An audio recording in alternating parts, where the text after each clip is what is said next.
senya Breku ma ade asem bi akoso wo ho no mo amache se sofo bi ho aba asem pa na de konti asofo no ho aba asem ne se ni nyina le se sofo ayo obi a akwakonyim obi yere onyim ne wie ye no che se eye mpenifo wo krom ho asinti ene sa de asofo ye find no de di kan am so mo jin 50,000 Ghana cedis so mo je ne mponche ne ho nyiama dodo na bra asem ne beton bonten so no sei ene mu nchemu etie empe bebre se de society city no so obi ji obi yira sofo ho na wo bekọ akobọ sofo amane se wo hu se be ma foforo bi etata wo yere de che se wa hwe na se de sofo no ankofo ebedwane akoda wo mo no asofo no mom e da agin kofo yere no ya che se asemu ayedaja ewo Awutu Breku district ya ewo Mfimfini Mantem Central region eho no temuafo lordship so he leadership Naomi Konto watena konwamu na saa sofo yukra mu kiremu ana ma sha se amohwe no omche so mo de wode sofo no na ato no ho so se yefra no wasofo as a kofi agel na omudue mu ankasa na chese wasofo no ogu asofo no bi enum asekwa emum ebinom ye de nanso we de na chese we no wo ye fake enti ama her leadership Naomi Konto wachese the so called wasofo as a kofi agel won tua 50,000 Ghana cedis 500 million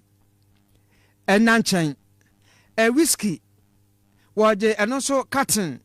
enafe odwan ensambra na yefa mpata maami e friend Janet ba opoku ya waware ye no anikunu na ensemu ani enyan ye ma ye ensem treni opani daako aba na aba babu emu ye pa ya sisi ano asem na edren sika no so pa enti na busuafo ekwa akofa 50,000 Ghana cedis ene due ya na se no manimu ya wonfa ma ya ene se otwenemu te se wo ma edi wo fufuo no wo fe no na ade sha asie yi osofo anka obi ne yire ntemu asem ba ye bebebo wa amane no wonu waje agina ma bo ho aboso a chesa wo de ne panyan anyem naka ho ya keka setuwa ya se de sofo ji se bia wa ante se bia obi ne de yire ntemu anya wo so furane bra me na me ntulofo spiritual futio ate ba na wo be ma de ya pam so no aka no oba no say ya no wan ye dikatu ye tu yire fo ama so na so ye bad papa onambra nya ho no oro nkoko sa eti fa ye bra me ntulofo ma sa na chere say wo tu no tu ton ka ho apeli da ko se sa ye bra na me tu ton ka apeli akwa ba de ba orgasm so na pastor orgasm so de so orgasm de ma no boyemu yo meda say papa if you are some rema so mututwe ewo Awutu Breku na nanma tena konwa na ubepie mu ewo ha na asemo asi no eye pantoma papa yi ne yire ena wo ho a obi nim ne ko ti bara huma mu amene o kasai sofo bia oso ye nyame sofo pa atimi anyem papa ne yire no ama asem na ye dedwa ewo mpatamu ha enye asem ketu na nyina no enkamfu ano ene day na Awutu Breku district court emra worship etra na dwam no Naomi Konto na o trese Benezaba versus prophet Kofi Isaac Ajiri na chesa asem ni nyina na se papa yi Benezaba yi ne yere Janet ba na wo ho be se mfie bebrenu o ma wo mamu mako enan ana omote wo ma wade ase na be yes mre kakra ne aso ban suban asesa kakra ma mobile phone calls na all ya no afedie na enema esesa ne sa na papa yi etete na nkakra ohu se ofa na chi but no nim nipa kro enti we na oba ne yes afedie awade no kra wanya nwale kra biem nti oba no ne na busiafo ekọ be ma ne na busiafo ho se mo de nsan akọ na ware na afedie waja kra na eno na Janet ban de nsan ko hu Ebeneza ban busiafo no abusiafo no hu se oba na ote wona so oja awade no wafa afuro na wafa afuro dia ende adenti na oja awade nti ebisa oba ye o se enye ne kunu Ebeneza ban no ne nyem ne mom one prophet Isaac Kofi Ejiri wada asɔre a yɛfrɛ no True Lamp Worship Center ano asɔre no wɔ Budumbram yɛfrɛ wɔ Dennis. Sir, open da kun na says onye fake. That is why sɔfo ampa. Ɔyɛ sɔfo ankasa. Na ɔde ne sa one was share la course bi a ɔde ne nsa gu n'akyi no ana. Me patro yɛ ɔno a Kofi Etiri no sɔfo. Enti asɛm no ba asa no nananom aiwa Awutu etumi bɔ nkonwa sɛ ɛba ne saa de a yɛ obi adeɛ ɛna wawia enti yɛ bɔ sɔfo yi ka ɛbɛgye na ayi fɛre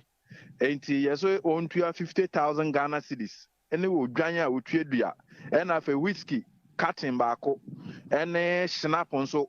akɔtoa maako 9 ɛna sɔfo yi ɛka kyerɛ abusuafoɔ sɛ ontua na ntua kyena esan sɛ nea ɔyɛ no ɔno de hu ne sɛ ɛyɛ paa sɛ obi yere ti awade ase na ɔne na atwempena na wanyem no ontua na ntua kyena sɛ ɛnyɛ sɛ bi a ɔsan sɛ nya ne kure ne mu agye atom sɛ ɛyɛ ne kure na mmom no sɛnea akwankyerɛ sitiɛ no ɔso wɔnyem obi yere saa pɛpɛpɛ ɛna ɛteɛ enti ɛbaa saa no Ebenezer baa busuafoɔ ɛpagya asɛm no ɛde kɔ Awutu Breku District Court ɛnnɛ ɛna court ɛtena so a court ahyɛ sɛ nea bɛrima na busuafoɔ di kan aka sɛ ontua sika ɛyɛ 50,000 Ghana cedis ɛne wodwan ɛna afɛ whiskey ɛne snap nyina no ɛnoa na wagye atum pɛpɛɛpɛ wasan aseɛ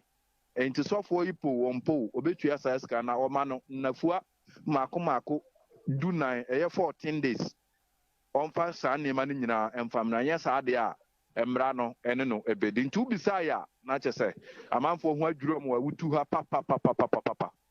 ya hwe de ye de bewie kura no opani wo hwe abra abusuafo nko afra no se onfa 50,000 ne whiskey ni wodwambra na wogina omanim se wontua ne ntua kyena wo hwe ne posa wo de kan asasem no verses okoduru court anim na otemuafo kan se san koye no ano difference ben na ebem wo so sanya kokoduro eye mensem yo efiewura afami de esewani ense wo ka kire court wo papa yi eye prophet ne nsa egunachi ni ajeje beka bia yes my lord nkwa wentumi amie na no anka hwe ewo ho na wo konso